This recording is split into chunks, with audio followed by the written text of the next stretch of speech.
প্ৰধানমন্ত্ৰী আৱাস যোজনা চৰকাৰে বিপিএল ঘৰৰ আৰু এটা নতুন আপডেট লৈ আহিছোঁ।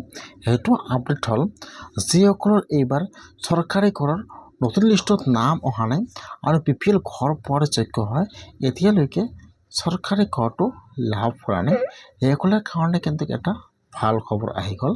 যিসকলে এতিয়ালৈকে চৰকাৰী ঘৰটো লাভ কৰা নাই, এতিয়া কিন্তু সেইসকলৰ কাৰণে চৰকাৰী ঘৰৰ কাৰণে জিঅ'টেক আৰু এপ্লিকেশ্যন আৰম্ভ হৈ গৈছে।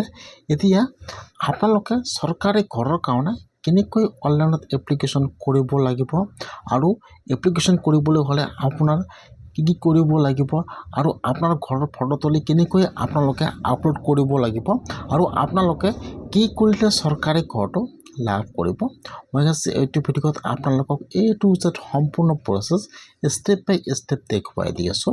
যদি আপোনালোকে এতিয়ালৈকে চৰকাৰী ঘৰটো লাভ কৰা নাই আৰু আপোনালোকে ঘৰ পোৱাৰ যোগ্য হয়, তেনেহ'লে এতিয়া আপোনালোকে কেনেকৈ চৰকাৰী ঘৰৰ কাৰণে এপ্লিকেশ্যন কৰিব লাগিব বা জিঅ'টেক কৰিব লাগিব, A to Z সম্পূৰ্ণ প্ৰচেছ ষ্টেপ বাই ষ্টেপ জনাই দি আছোঁ।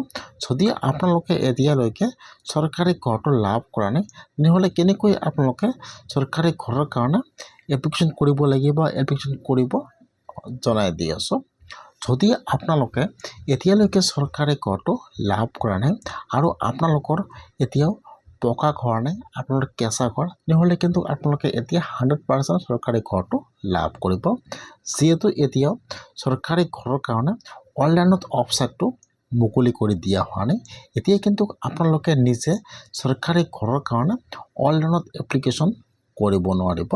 কেনেকৈ আপোনালোকে চৰকাৰী ঘৰৰ কাৰণে অনলাইনত এপ্লিকেশ্যন কৰিব লাগিব, এতিয়া কিন্তু অফিচৰ ফালৰ পৰা লোক আপোনাৰ ঘৰত জিঅ'টেক কৰিবলৈ আহিব।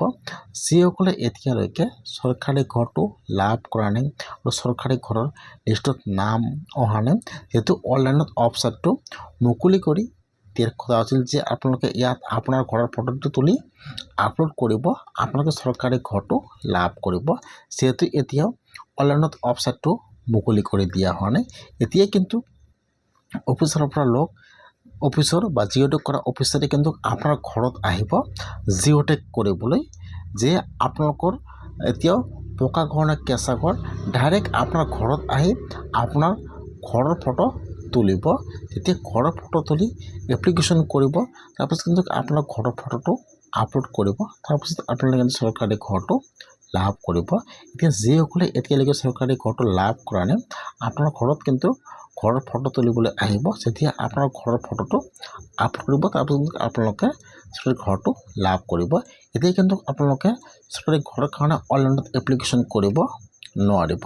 এতিয়া কিন্তু অফিচৰ ফালৰ পৰা লোক আহি আপোনাৰ ঘৰত আহি এপ্লিকেশ্যন কৰিব বা এপ্লিকেশ্যন কৰি দিব আৰু আপোনাৰ ঘৰৰ ফটোটো আপলোড কৰি দি দিব। যদি আপোনালোকে এতিয়ালৈকে চৰকাৰী ঘৰটো লাভ কৰা নাই, তেনেহ'লে আপোনালোকে একো চিন্তা কৰিব নালাগে, আপোনাৰ ঘৰত আহি ঘৰৰ কাৰণে এপ্লিকেশ্যন কৰি দি যাব।